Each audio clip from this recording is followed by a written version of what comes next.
Bismillahirrahmanirrahim. Assalamualaikum warahmatullahi wabarakatuh. Surah As-Sajdah adalah surah ke-32 dalam Al-Quran yang terdiri atas 30 ayat. Nama As-Sajdah berarti sujud, yang diambil dari adanya ayat sajdah pada ayat ke-15 dalam surah ini.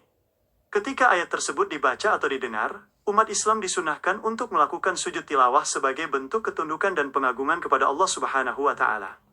Dilihat dari tempat turunnya, surah As-Sajdah tergolong sebagai surah Makkiyah karena diturunkan di kota Mekkah sebelum Rasulullah Nabi Muhammad SAW berhijrah ke Madinah.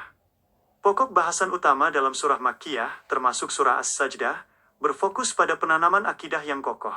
Fokus ini mencakup keimanan kepada Allah Subhanahu wa Ta'ala, pembenaran terhadap kenabian Nabi Muhammad SAW, serta keyakinan akan hari kebangkitan dan pembalasan di akhirat. Kandungan awal surah As-Sajdah menegaskan keagungan Al-Quran sebagai wahyu yang diturunkan langsung dari Allah Subhanahu wa Ta'ala, meyakinkan bahwa tidak ada keraguan di dalamnya. Surah ini juga membantah tuduhan orang-orang kafir yang menyebut bahwa Al-Quran adalah buatan Nabi Muhammad SAW. Sebaliknya, Al-Quran adalah kebenaran hakiki yang dikirimkan untuk memberi peringatan kepada kaum yang belum pernah didatangi pemberi peringatan sebelum beliau. Secara garis besar, surah ini menguraikan bukti-bukti kekuasaan Allah Subhanahu wa Ta'ala dalam menciptakan alam semesta beserta isinya hanya dalam 6 masa. Allah Subhanahu wa Ta'ala pula yang mengatur seluruh urusan di langit dan di bumi. Selain itu, surah ini menjelaskan proses penciptaan manusia dari tanah, yang kemudian disempurnakan dengan ditiupkannya ruh serta dianugerahikannya pendengaran, penglihatan, dan hati agar manusia bersyukur. Alinea selanjutnya menguraikan gambaran mengenai sikap orang-orang yang beriman saat mendengarkan ayat-ayat Allah Subhanahu wa Ta'ala. Mereka langsung menyungkur sujud, bertasbih memuji Rabb mereka, dan tidak menyombongkan diri. Mereka juga digambarkan sebagai hamba yang renggang lambungnya dari tempat tidur, karena selalu berdoa kepada Allah Subhanahu wa Ta'ala di malam hari, dengan rasa takut dan harap, serta gemar menginfakkan sebagian rezeki yang telah dikurniakan. Surah As-Sajdah juga memperingatkan tentang penyesalan luar biasa yang dialami oleh orang-orang yang berdosa dan mendustakan hari pembalasan kelak di akhirat. Saat berada di hadapan Allah Subhanahu wa Ta'ala, mereka menundukkan kepala dan memohon untuk dikembalikan ke dunia agar bisa beramal soleh karena telah melihat kebenaran secara nyata. Namun, kesempatan tersebut sudah tidak ada lagi bagi mereka yang berpaling semasa hidup di dunia.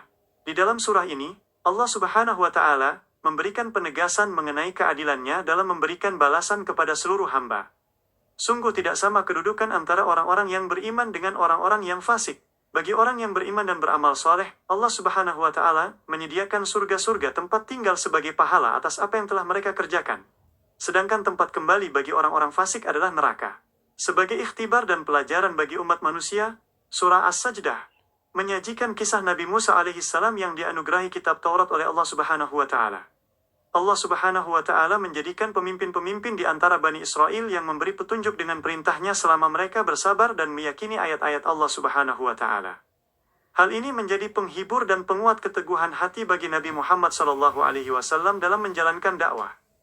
Alinea terakhir dari uraian materi ini menggarisbawahi ajakan untuk merenungkan kebinasaan kaum terdahulu yang mendustakan para rasul. Allah Subhanahu wa Ta'ala mengingatkan agar manusia mengambil pelajaran dari jejak sejarah tersebut, serta mengamati tanda-tanda kekuasaannya di alam semesta, seperti hujan yang menghidupkan bumi yang tandus. Manusia diminta untuk menggunakan akal dan pendengarannya, agar tidak terus berada dalam kelalaian. Al-Quran adalah cahaya yang menerangi kegelapan jiwa, petunjuk yang menuntun langkah menuju keridhoannya, serta obat bagi setiap hati yang merindukan kedamaian hakiki. Semogalah setiap bait ayat surah As-Sajdah yang kita baca mampu mengetuk pintu hati kita untuk senantiasa bersujud dan berserah diri sepenuhnya di hadapan keagungan Sang Pencipta. Terima kasih atas segala perhatiannya. Semoga Allah Subhanahu wa Ta'ala selalu melindungi kita dalam kebaikan dan mendapat keberkahan dari Al-Quran. Wabillahi taufiq wal hidayah. Wassalamualaikum warahmatullahi wabarakatuh.